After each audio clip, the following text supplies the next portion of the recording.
Our fourth item, we are pleased to welcome Ron Campbell today with regards to Outdoor Museum and a presentation too as our delegation. Would welcome you here today. The podium's available. I believe there's a PowerPoint to go with that, Ron, so welcome to the Tapnbe.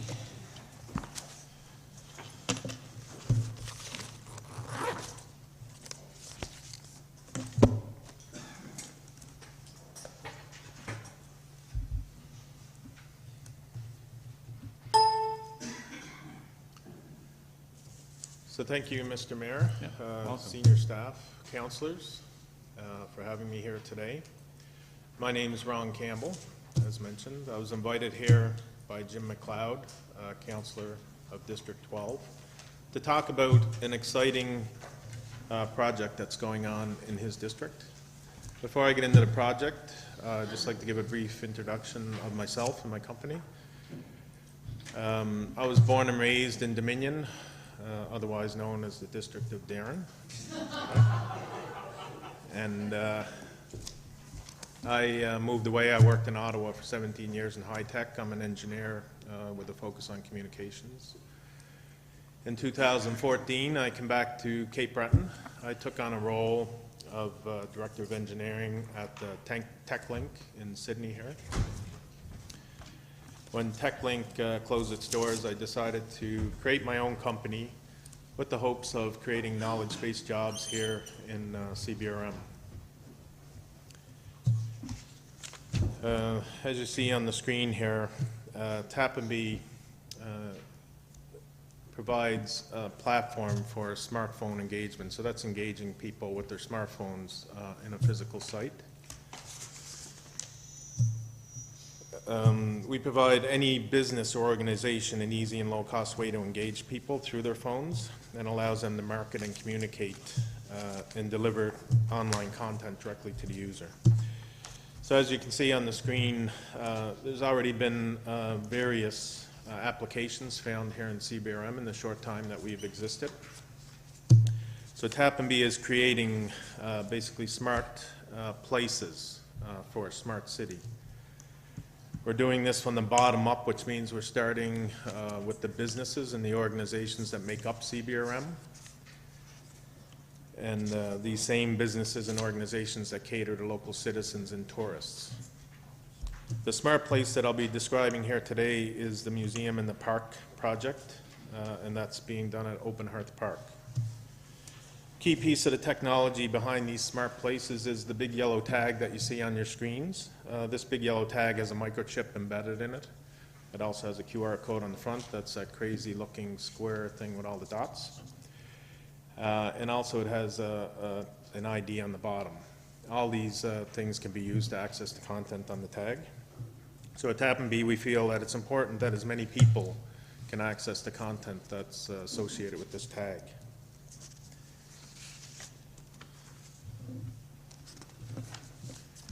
So Sydney Steel has operated in Sydney for over a century, right? It's had significant impact on our culture and has written many of the pages in the Cape Breton history books. In 2001, we saw the official closing of Sydney Steel. This was a sad time.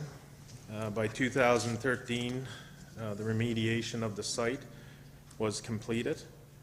And at this time, we saw the official opening of Harbourside Commercial Park and Open Hearth Park in its place. To stand on the site today, you never know, you would never know that one of Canada's largest steel plants was in operation on that site. Now this can be considered as a great job done by Nova Scotia Lands and those associated with the remediation process. But you know, we can't see the steel plant, we can't smell it anymore, but we need to preserve the history and celebrate the cultural contributions that it's made to our community. And we must not only preserve it, but we must make it available to you know, the local citizens and also future generations and tourists. In a report commissioned by the Port of Sydney, it was stated that you know, culture and history are very important to tourists when they visit an area. Steel and coal have been significant contributors to Cape Breton history and culture. Year over year, we see the growth in numbers of tourists visiting the Miners Museum in Glace Bay, and I think this just validates the comments made in this report. There's no physical space dedicated for a museum for Sydney Steel, but I mean, what better place to tell the story of Sydney Steel than on a beautiful park that sits on the site of the plant itself. Open Hearth Park has become one of the biggest community gathering points in CBRM. We've seen events held there like major concerts, Ribfest, and the up-and-coming Great Pumpkin Trail. You see on your screens there's many amenities available in this park, which makes it so attractive to local citizens. And the park itself is immense, much like the steel plant that resided there before it. The park connects with and integrates with many of the communities surrounding it.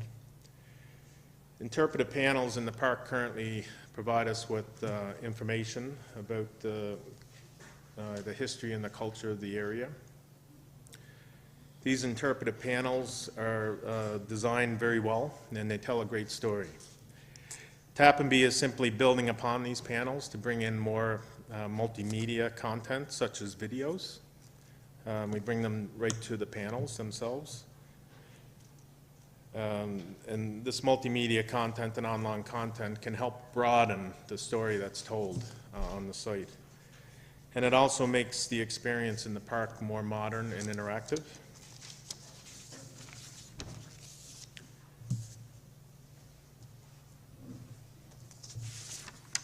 The next slide here shows how we would attach these big yellow tags to the panels. The tag is placed in an acrylic holder. This makes it a hardened outdoor solution. There's a list of videos there that currently exist and some that need to be finished. At the front of the park by the concession building, there will be an overview of Sydney Steel, and there will also be a dedicated panel for instructions on how to use Tapnbe in the park. During the planning stage of the park, students in the area, younger students, were asked, what they wanted to see in the park. And there is a big panel on the concession building that shows some of the ideas that were generated. We will attach one of these engage points to that panel, and the video will be about an artwork competition that was held in the schools at this time. There's also a video called Challenging Occupation. So this video shows just how challenging it was to be a steel worker. The job was not easy, and this video goes through interviews with people that worked in the plant. The Sydney Steel gates video, the plant was immense. It required 8 separate gates to get people onto the site. They go to, depending on where they worked on the plant. There's videos about the blast furnace and cooling ponds. There's a video about a ship-to-shore league. I haven't seen this video, but as I understand it, crews that were on ships that docked at the port here in Sydney disembarked from the ships and engaged with soccer matches with local teams that were largely made up of steel workers. And up in the right-hand corner, you see a little badge that not many people are aware that Open Hearth Park has free and open Wi-Fi. So this makes streaming of the videos more appetizing to people with smaller data plans.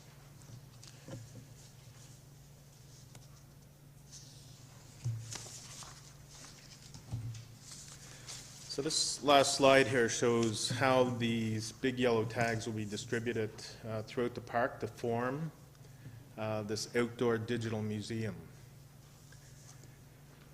The digital museum, as shown, is a set number, in phase 1, a set number of videos and tags, but this can easily be extended to bring more multimedia content or online content to other panels in the park, or even artifacts of the steel plant that are dispersed throughout the park. It can also be extended into the community to bring in you know, the various monuments and historic sites that are throughout the community. The digital museum can also be replicated. I have an example here. So what you see in the park can actually be made into a display. I use this at Ribfest to walk up and down the lines to show people what we're doing in the park. I had a captive audience. They're waiting to get fed, so they're willing to try it. So what's done in the park can be replicated as a display. This display can then, it would have active tags on it, just like in the park. This display can then be distributed to schools for educational purposes. It can be put into points of entry into the province, so the visitor information centers, the cruise ship ports, or the airports. And tourists can then sample what they can expect from CBRM at those points. And they can do it in a, you know, a smart and modern way. And once they engage with this, they can bookmark it on their phone, so they don't have to take those rack cards, which probably end up on the streets anyway.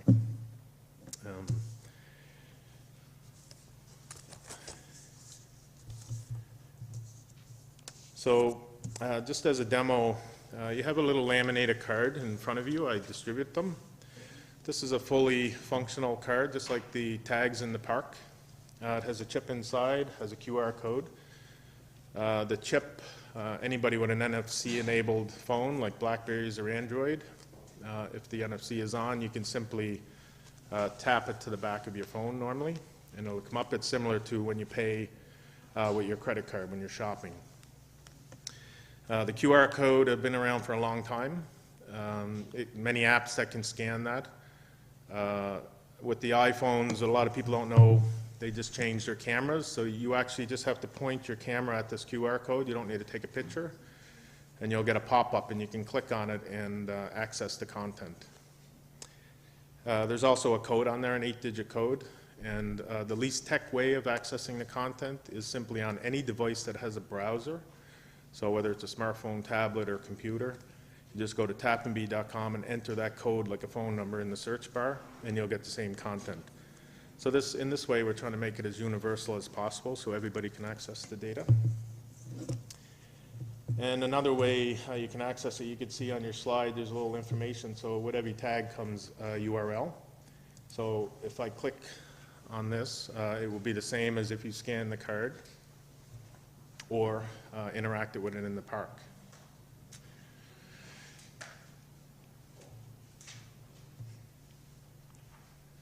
So in this case, you can see what comes up as a landing page. This landing page is much like a poster that you would stick on a telephone pole if you lost your dog or you're giving out guitar lessons. It's all graphical. There's no website programming. It's very easy to maintain and set up for any organization. In the middle here, you can see we have a description of the video that's linked to this. And if I click on this, you would actually watch a video related to where you're standing in the park exactly. Disco was the first name given to the Sydney Steel plant when it was built in 1900. The name was short for the Dominion Iron and Steel Company. The plant was built in the heart of Sydney and encompassed over 700 acres. Because of the immensity of the steel mill, 8 gates were built to accommodate the... So that's all I'm going to show you. You have to go to the park and watch the rest of these. A little teaser. If I go back to the landing page. So, that's the video part of it. If you look on the landing page, there's parts on here now where in the park for tourists or locals, we can bring in the social media feeds, as you see here by the Facebook link, or the YouTube, or even email or call the officials at the park if something's wrong in the park. So you can see here, everything on here is clickable. In the menu, you can add in the park map.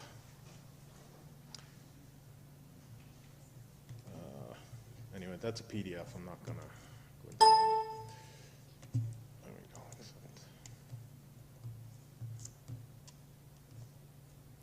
you can see the full map comes up, so for anybody that's not familiar with the park, this would be very beneficial. You know, a museum map, so they can see where else they can walk around the park to find the information. And you can also bring in tourist information like Destination Cape Breton's website. So all this can be brought to the park where the people are, right? And it's very easy and low cost to set up and maintain this. We can see small businesses are already using it. So I would suggest that the cards that you have, you keep.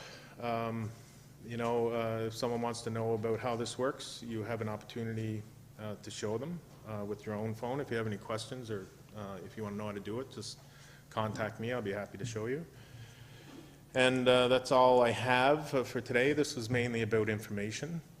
I thank Councillor McLeod for inviting me here.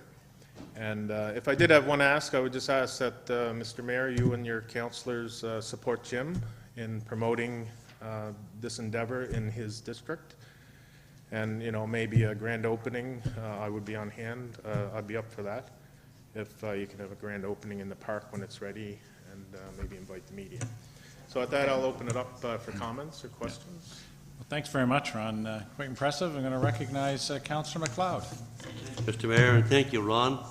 I know I was totally surprised when you received a telephone call from you when you asked me to go over. And when I went over there, when I seen, I was totally impressed. Sydney Steel, I remember it as it was. And it's quite a story. But you don't see that story today. This is how you can see it. But smart cities, I think that we're in the mode there, but starting from the bottom is the proper way to go. And, you know, it shows as it once was.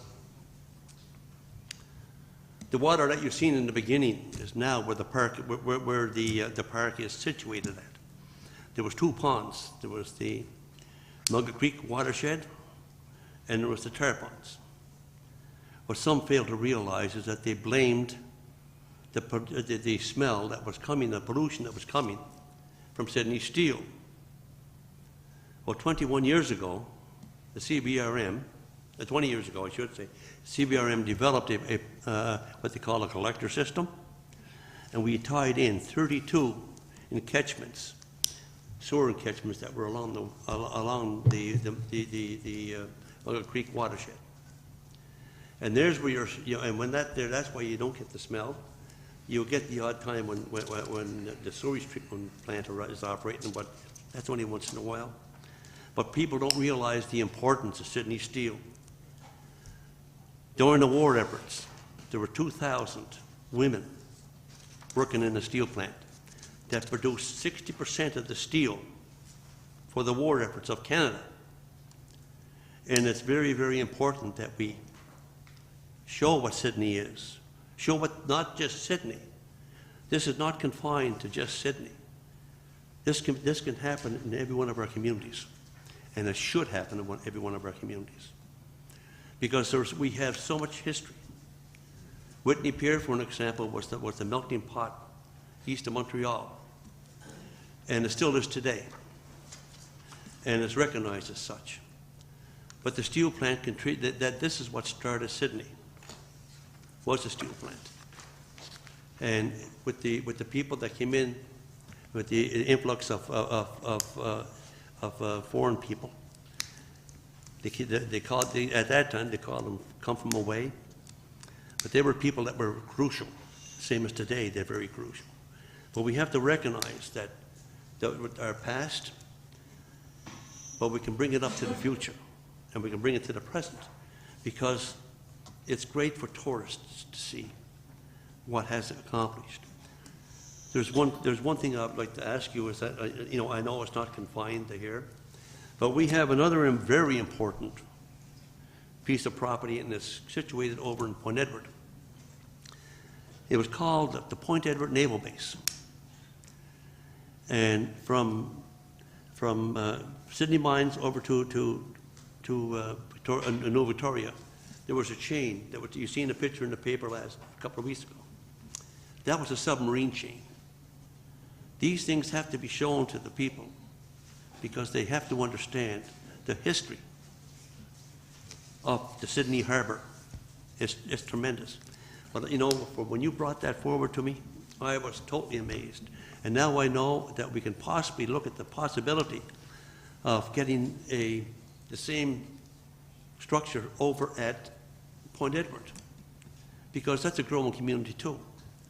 But we can't forget our past, because I understand from the old Sydney Robin Hood Wharf, you can walk across to Point Edward on the boats, the merchant navy, and the ships. They sailed most out of Sydney and Newfoundland.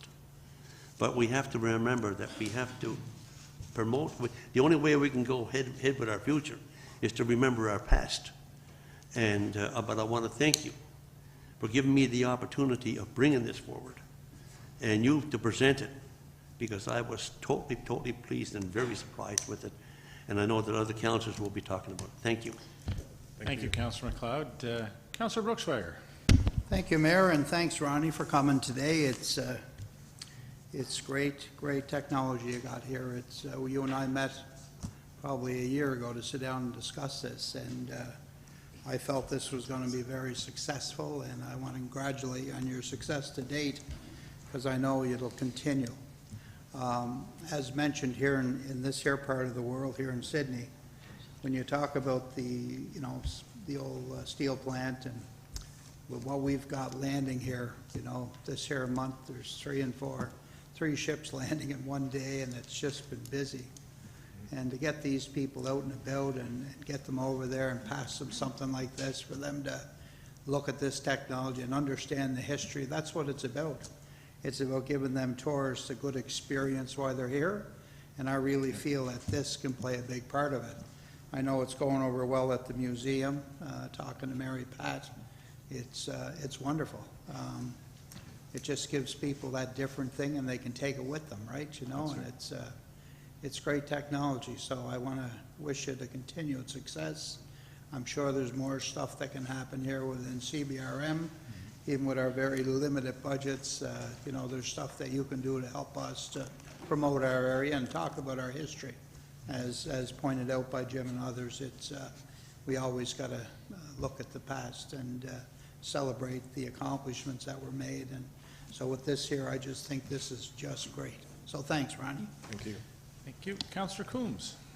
Thank you, Ron. It's phenomenal. It's the only word I can say. It's fantastic. If other areas want to start getting involved in this, how do they reach you, and how much is the cost of implementation, and how does all that work?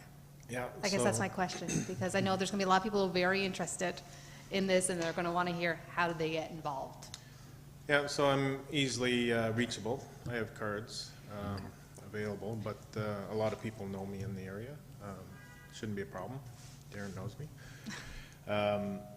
But in terms of cost, it's designed to be very low cost. So we're seeing places like the Sandbar and Dominion are using it to put their menus on and weekly events. Old Sydney Society has an audio tour at St. Patrick's Church, and they also have their 4 buildings tagged on the outside. So neither of these organizations or the other ones shown on the first slide have IT departments. They don't know about technology, but that's how Tapnbe was developed. Okay. It was meant to be simple, very low cost, so it's a monthly subscription if you're using the whole system. Okay. And it's less than what it would cost for an actual smartphone bill. Joyce at Old Sydney Society, just as a quick example, she wanted to do, they were doing an exhibit for the Men in the Deeps. They're releasing a book, and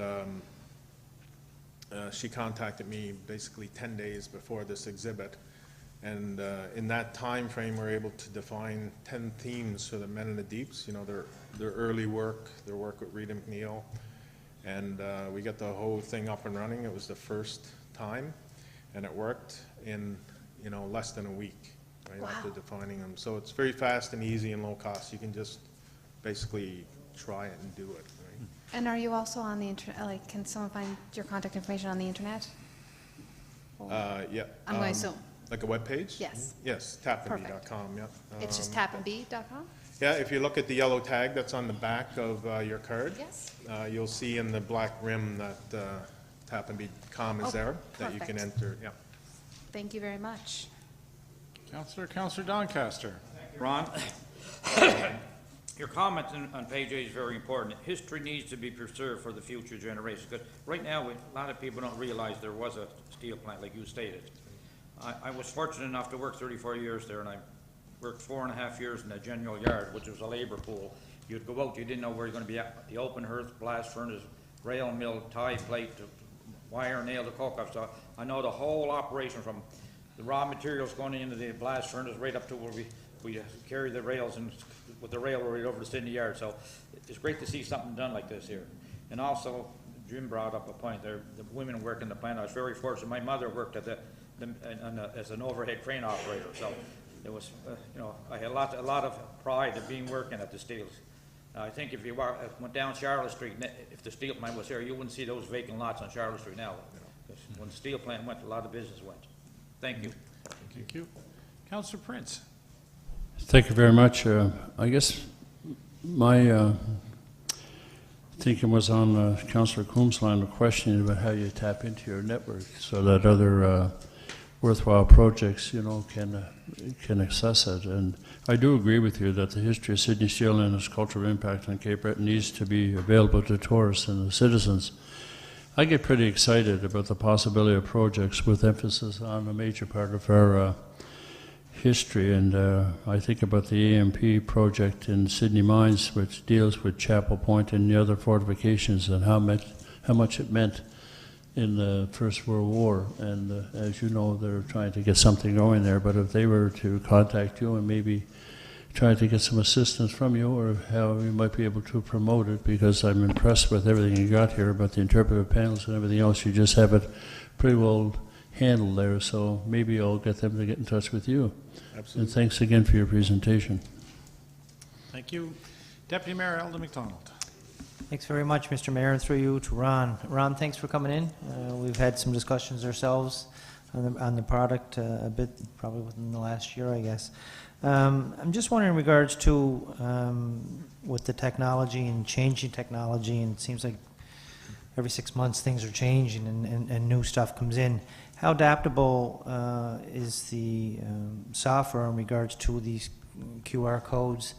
Possibly 5-10 years down the road, something comes in that's more responsive to the public. Are you able to adapt to that, to change with the changing times in regards to trying to reconfigure everything all over again for new software? Is that something that you've considered or are looking at, or how would that work in the future, say 10 years out? Yeah, thank you for the question. Tapnbe, as I've described, that yellow tag has 3 ways that you can access the content. We have another way, it's called Bluetooth beacons, but we're not pushing it. Okay. If you look at your iPhone, in terms of technology changing, QR codes have been around for 20 years. Apple just changed their camera, right, this year, and nobody knows about it, but you can simply just point your camera at this tag with the QR code and get the content. That was a big change by Apple. They did that after I started this. But the bottom line is we have these 3 methods. We have another one in the pipeline. We will take on any method of engaging people on their smartphones. We're looking at augmented reality, for instance, stuff like this. That can be brought into the mix. So for us, the method of engagement, it really doesn't matter. Whatever it is, you know, du jour, we will pick up. The bottom line is that, you know, we want to make it accessible to everybody. We don't want to discriminate based on your phone or based on, you know, your technical expertise. So our goal is to make it simple. Okay, well, that's Yes. good. That's good to hear. I'm glad to hear that. So I wish you the best of luck going forward. Welcome back, of course, as a new and young entrepreneur, and hopefully things will continue to grow for you in the future. Thank you. I like the young comment. I figured you would. Councillor Doncaster, do you have another second I opportunity? think you know yourself, I know Clarence just mentioned something, that there was a steel plant also in Sydney Mines prior to this. Did you make any reference to that in this whole process, or is this all Sydney Steel? Not particularly in that case. I am connected with a lot of the cultural and heritage sites. Okay. I'm working with them, even you know, the efforts going on in Sydney Mines with the Big Atlantic Park. I've met Eldon out there at those events. So for me, it's a matter of, you know, time to get out and see everybody, but I'm here, I'm easily accessible, so definitely can talk to them. too. Thank you. I don't know who to contact in that case, but I don't know if there's a society, but let me know.